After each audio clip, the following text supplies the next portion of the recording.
కౌరవ పాలనపై కురుక్షేత్రం ఇది అని చెప్పేసి ఒక అద్భుతమైన స్టేట్మెంట్.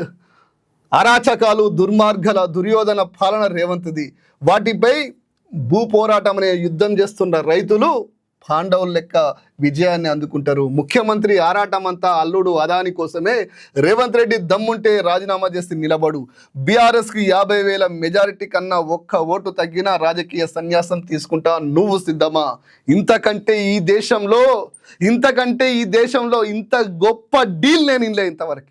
నువ్వు గెలిస్తే చాలా నాయన అని చెప్పే రోజుల నుంచి నువ్వు గెలుసుడు కాదు, నీ మీద 50,000 మెజారిటీ తోటి గెలుస్తాం, దమ్ముంటే రాజీనామా చేసి వస్తావా అన్న మొగోడి మాటలు నిజంగా అప్పుడప్పుడు అనిపిస్తుంది.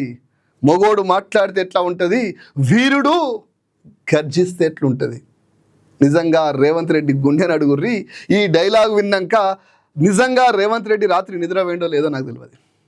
నిజంగా రేవంత్ రెడ్డి నిద్ర వేయండో పాపం గీతక్కకే తెలవాలి. ఎందుకంటే ఇంత పెద్ద మాట విన్నాక నువ్వు గెలుసుడు కాదు నాయనా, కనీసం నీ మీద 50,000కు ఒక్క ఓటు తక్కువ వచ్చి నేను రాజకీయ సన్యాసం తీసుకుంటా అన్నాక ఇంకా రేవంత్ రెడ్డి నీకు సిగ్గు శరం